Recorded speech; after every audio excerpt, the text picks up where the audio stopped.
সব নষ্ট করে নিয়েছে। এবার খাবার তো খাইছে তাহলে আমরা কি আনছো তো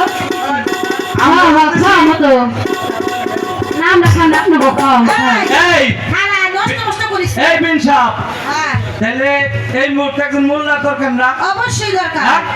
তাহলে বিয়ে শাদী পড়ানো পারে সে? হ্যাঁ এই বিয়ে শাদী পড়াইলো এই এই মূল